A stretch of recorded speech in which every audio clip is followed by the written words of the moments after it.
excited to have Mayor Keith from Menlo Park and Lisa Gillmor from Santa Clara. Santa Clara has Levi Stadium and Menlo Park. We have Facebook here, so some very big cities, and let's just dive right in. So can you share a bit about your background? How did you get into politics? I can start. Thank you. When I was growing up and about 6 years old, my father ran for city council in Santa Clara, and I'm one of 4 children. He was upset about a neighborhood issue, so he ran for office and he won. And then a couple of years later, they decided in Santa Clara to directly elect their mayor. So he was the first directly elected mayor in Santa Clara in 1968. So I grew up with him and his public service and our family involved in public service in Santa Clara. And so he would drag me to all kinds of events and functions and debates and meetings and other things because I think he didn't want to hire a babysitter, so he brought us all along.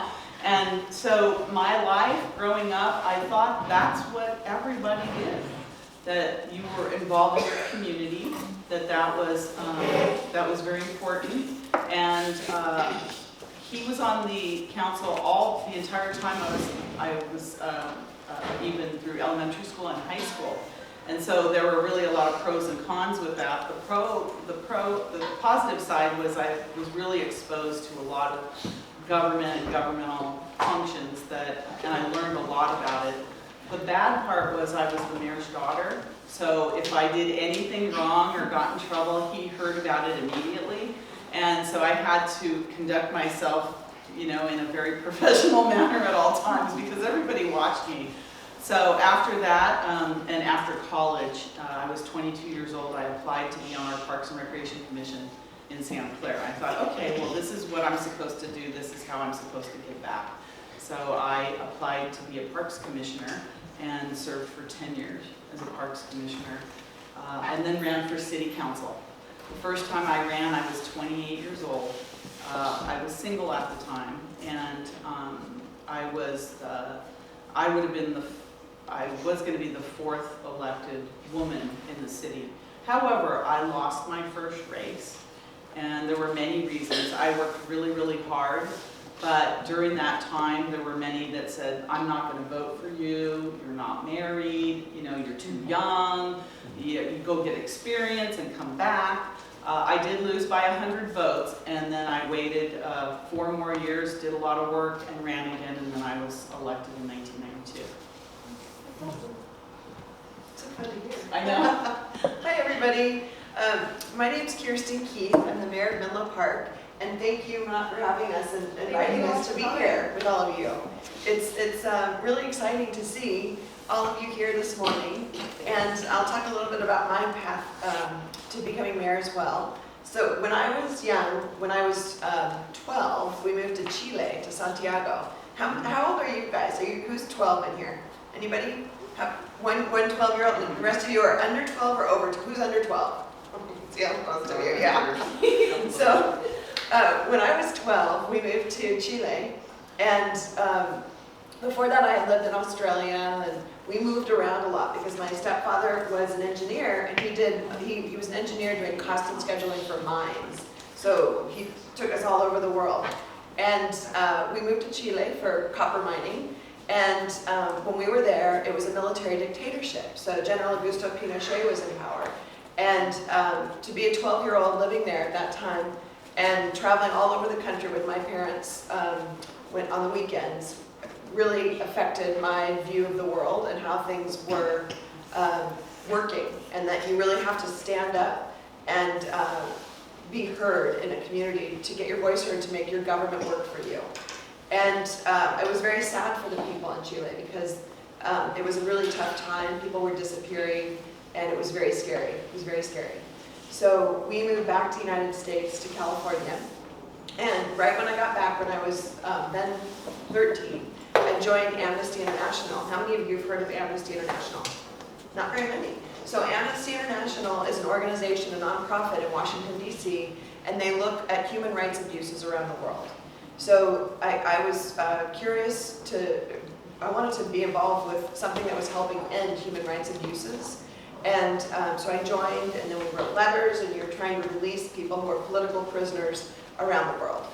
And then fast forward, I went to UC Santa Barbara, and when I was there, I was a political science major, and I had an opportunity to go to Washington, D.C.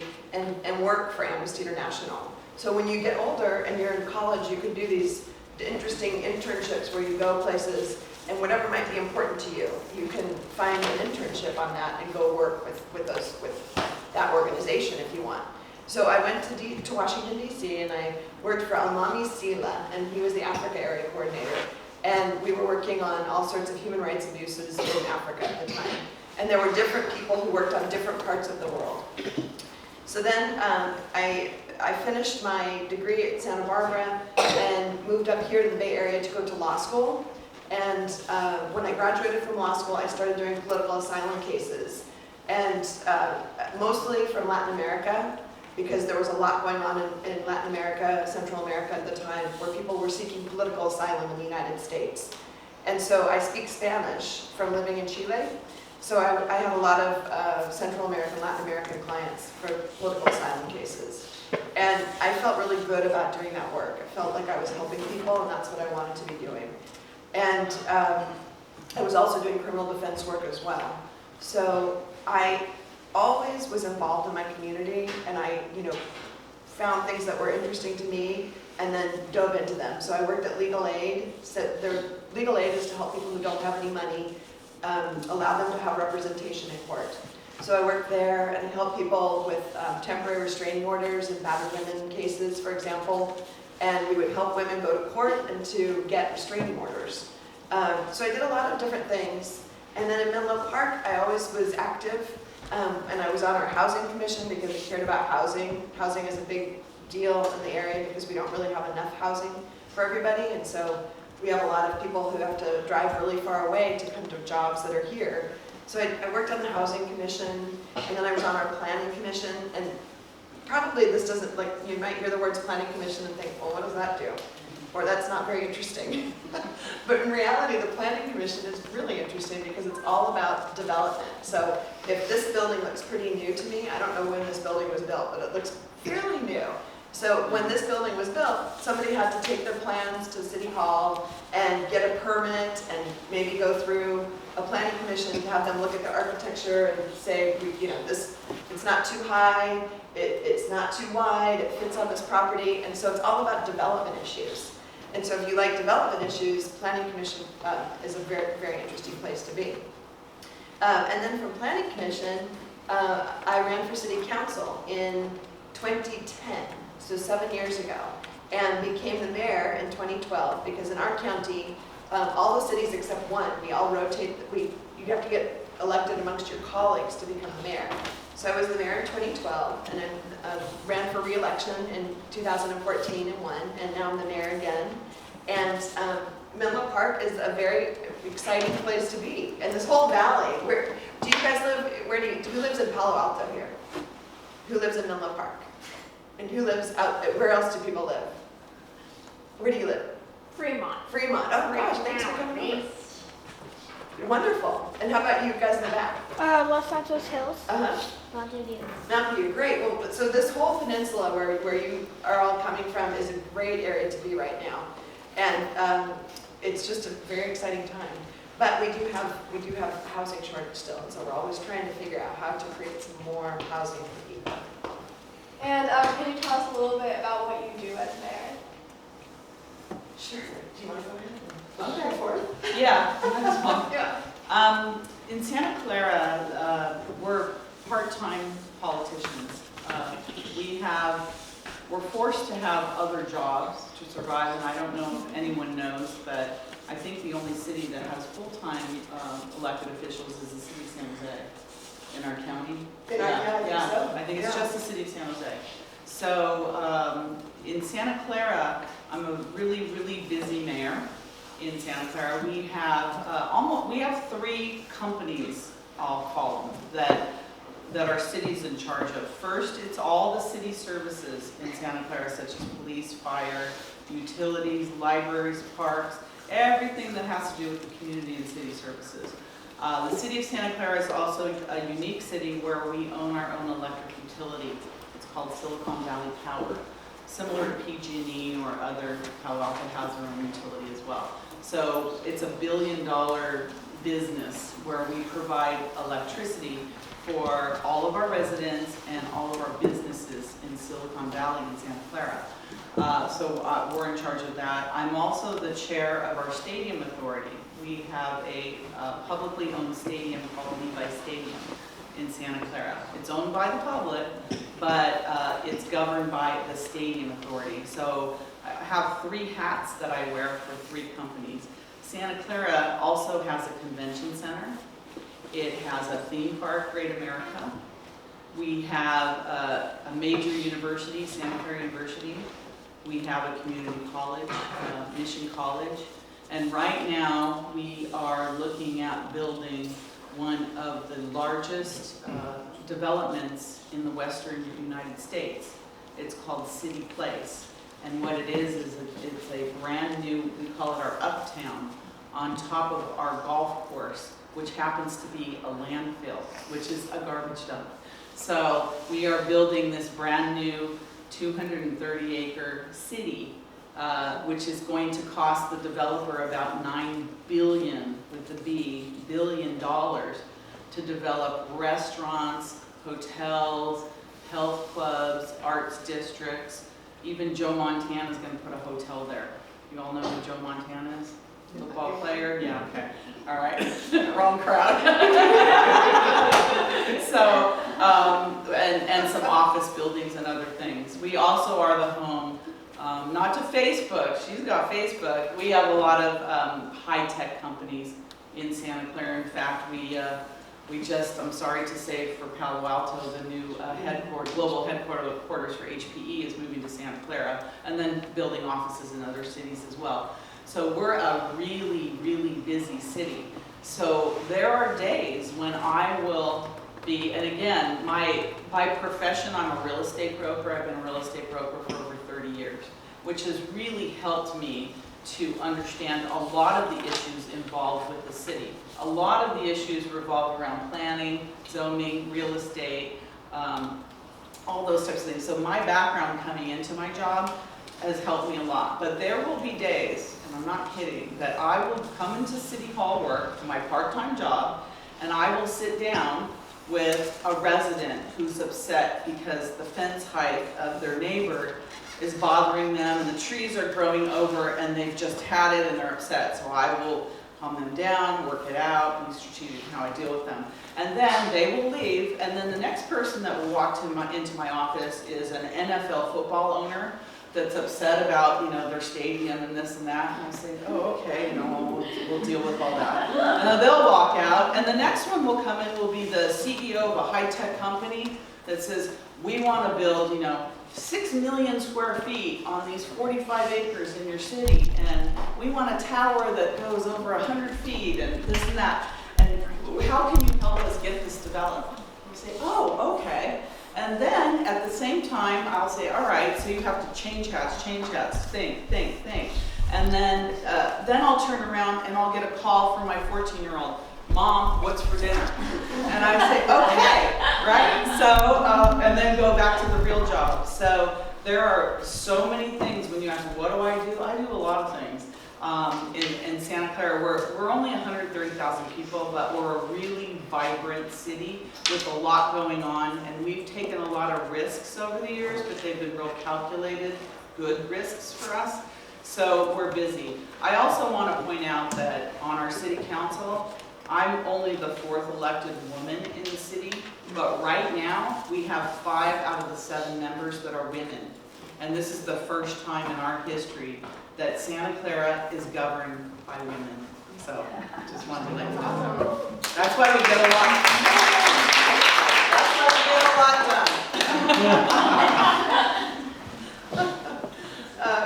So it's, for me, I'm the mayor of Menlo Park, and Menlo Park is much smaller than Santa Clara, which is it's an interesting contrast. We only have 33,000 people. So, and Lisa was saying they have 130,000 people. So, you know, Santa Clara is over 100,000 people more than our city. And so we're pretty small, and we do have, as you mentioned, Facebook is on the bay in Menlo Park, and Facebook was in Palo Alto, and then they moved their headquarters to Menlo Park. And so Menlo Park is interesting because it stretches from the bay and goes all the way up to 280. And that might not mean much, but it's shaped, it's a very narrow, long city.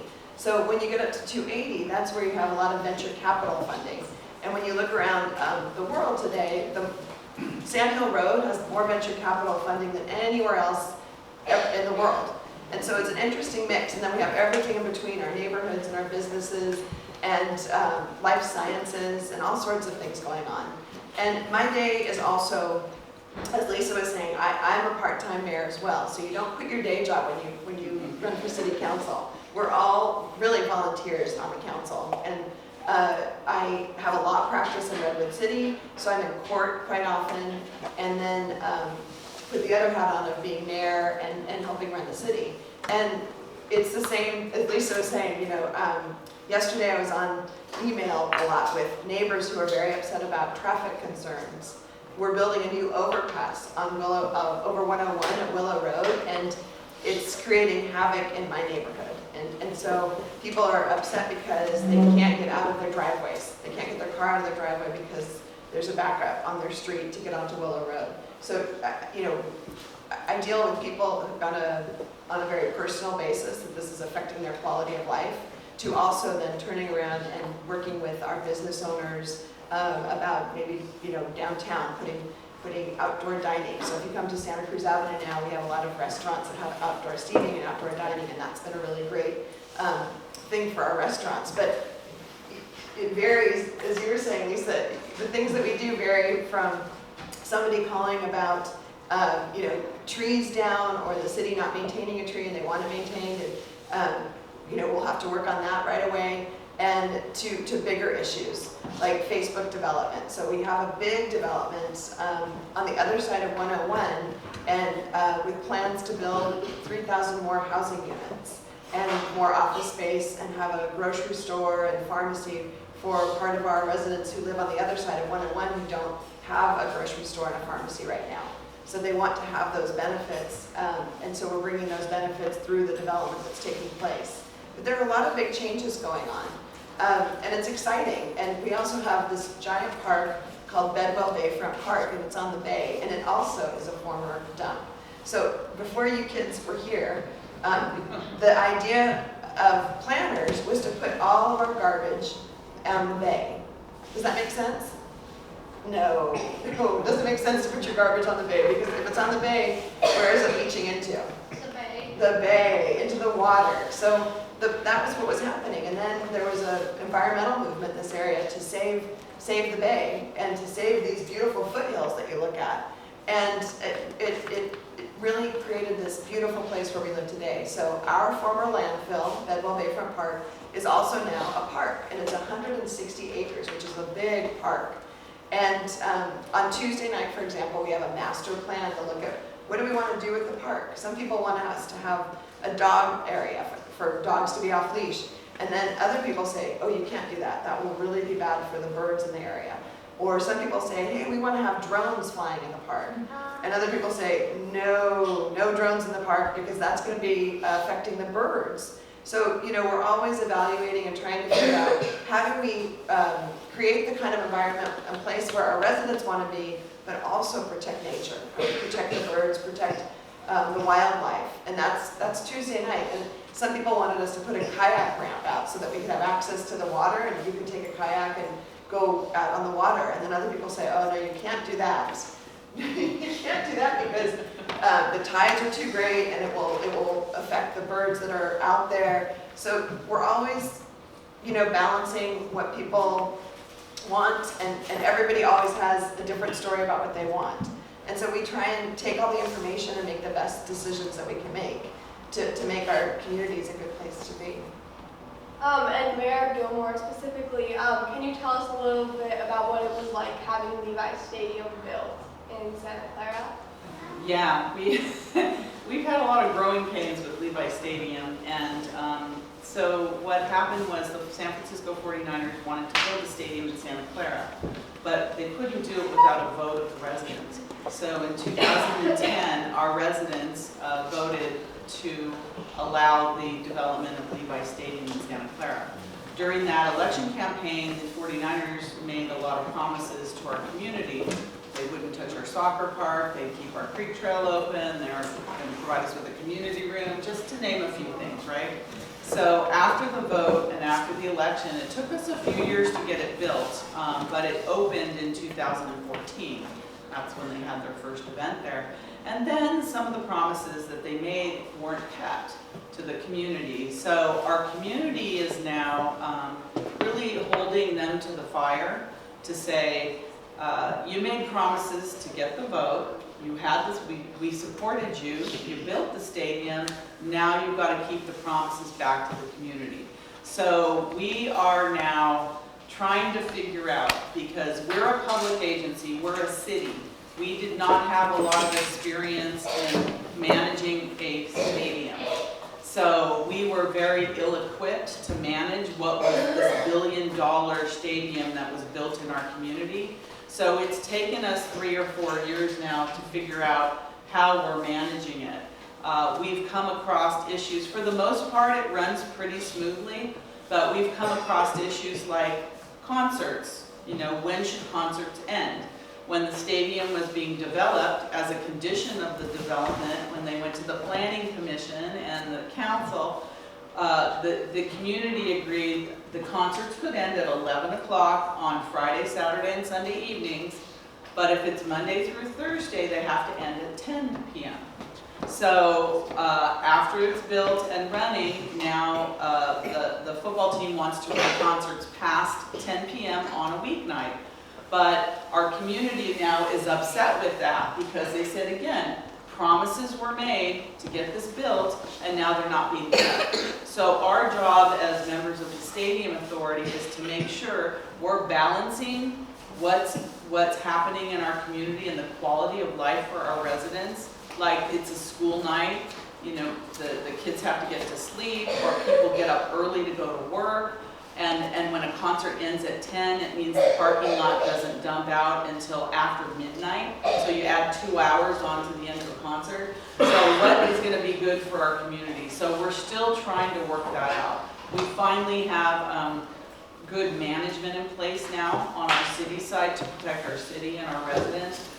Because what was happening was the 49ers were managing our city. Now we're turning it around and we're managing the 49ers. And that's been a real learning experience for us, because again, we didn't have, we're running a city, we're not running a stadium. But now we have to run both, so we have to do it professionally. So it's been really a lot of pluses and minuses. On the plus side, we've got a lot of really cool events there. We've had a lot of football games. Well, the team can get a little better. Maybe they'll win a game tomorrow, maybe. But I'm a soccer mom, so we have a lot of great soccer events there, and concerts, and really other community events as well. So we're having our growing pains, but we're starting to work it out. And so what role has confidence played in your success? Well, let me tell you, when you sit in a room with NFL owners and others, and if you don't walk in with an air and a confidence about you, they will walk all over you. They will walk all over you. So it was so important for me, first of all, to make sure I knew what I was talking about. I had done my research, had done my homework, I read. We have a stack of this amount of contracts for the stadium. It's incredible. I think there's 200 different contracts for the stadium. It's really complex. I may have had to make sure I understood what I was talking about, because I'll tell you, when you walk into a room and you are prepared and you have done your homework and you have the knowledge and you have some experience and you walk in and you're confident, you've already won. You're in there and you have already won. But you have to come in prepared, doing your homework, and making sure you're ready. And when you walk in with confidence, it's half the battle, definitely. Yes. What role has confidence played in your success? Oh, so I think, confidence is key, right? It's hard to be confident sometimes, and I remember when I was your age, sometimes if I was asked to do something and I was unsure, it made me nervous and feel like, well, I don't really do that. And so I think, as you grow up and you try new things, it just helps build your confidence. So if you do a project at school that you didn't know how to do, and you learn how to do it, and you feel like, hey, I got that, and you get a good grade, and you feel like, wow, I actually, did well in this, that helps boost your confidence. Or if you're playing sports and you are really practicing and getting your, figuring out what to do and how to do it and how to score a goal, for example, it kind of boosts, every time you have one of those successes, you score a goal or you get a good grade, or you're doing something, maybe you're helping others through a nonprofit, serving Thanksgiving meals for people. It makes you feel good because you're helping people. Every time you do something and you do it well and you feel good about yourself, that little edge builds your confidence every day. And I think it's okay sometimes, this is hard to learn too when I was your age, like sometimes I didn't do well on things. And I had to look at it, and I was maybe sad about not doing well. Maybe I got a bad grade, and it made me feel like, okay, well, I guess I have to put some more time into this. I have to read more, I have to study more, I have to talk to my teacher after school. But I think it's okay to fail. It's okay to put yourself out there. Maybe sometimes it doesn't go as great as you want it to go, as long as you learn from it, right? So if something goes wrong, and let's say you're on that basketball team and you didn't make the shot, and you think, I played basketball too. And that happened to me where I wouldn't make a shot and I might feel bad. It's like, okay, I gotta put more time into practicing. And practice, practice, practice. So also I'm an attorney, and we call it a law practice. And so I'm always practicing law, and I have to go to court, and I represent people, and I have to have my A game in the courtroom. And I need to be prepared when I'm in front of a judge, and I have to know my facts, and I'm going to be able to present a case. But every time it goes well, and you think, okay, I feel good about that. I think I can do that again. And it's just like what you're doing in your lives. Every time something goes well, build on it, talk to your parents about it. And if something doesn't go well, talk to your parents and see, maybe, or your friends too, talk to your friends and figure out how you can make it go well the next time. Awesome. Does anyone have questions? Yeah. Did you have to overcome any stereotypes to get your profession? To get my profession? That's an interesting question. So the question is, did I have to overcome any stereotypes? I am a criminal defense attorney, and I work with, there are a lot of men in that field, but, and there are a lot of men who are judges, and not, we're slowly seeing more women become judges. I think just being prepared with whatever you're going to do. So if it's going into the courtroom and arguing a case, you've got to be prepared. You have to know the facts. Or I'm going into a courtroom and it's a jury trial, and I have 12 people in the box, so to speak, and I've got to present a case. I have to walk in with confidence. Like, I know my case, my client is innocent, we're going to win this thing. So it's always being prepared, right? Being prepared. I think there are definitely stereotypes for women and for girls sometimes that you have to overcome. For our age, when we were growing up, there was something called Title IX that passed, and it was a law that said any sports, any money that goes into sports for boys, the same amount has to go into money for sports for girls. So there's a store called Title IX. You might see it on University Avenue, and Title IX is actually a law that was put in place to help girls and help give us an opportunity to play sports and to be in sports and have the same amount of money in it. So I think there are always stereotypes to overcome, and you can do it. You can always overcome stereotypes. There's something called a posse, right? You find your posse, which is your friends, your friend group who are going to support you, and you can have lots of different friend groups for different things that you might do, and use that to help build your confidence and to make you feel like, I'm ready. I've got my supporters here. I can do this. I can do anything. Awesome. Yeah. What advice would you give us about overcoming stereotypes? Okay, so I probably face a lot of stereotypical on a daily basis in my job, both in my being a real estate broker and being the mayor of Santa Clara. What I do to overcome some of the stereotypes is I just work harder. I work harder. And I do things on a daily basis that are outside of my comfort zone. And I think you all know what I'm talking about. Sometimes you have to do something that makes you slightly uncomfortable, but if you put yourself out there and you do it, that you feel so accomplished after. So I think that just showing people that I can do the job, I'm good at the job, by my experience and by working really, really hard and making sure, and I also make sure I don't do it alone, that I have other people and I work with other people on my council. I collaborate with, luckily for me, there's a lot of women on my council.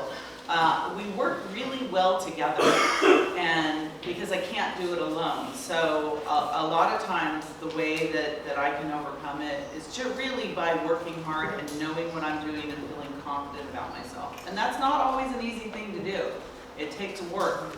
But if you start at your age, you'll be great later on. Because when I was your age, I was so shy I wouldn't even utter a word. And now my kids say I won't stop talking. So.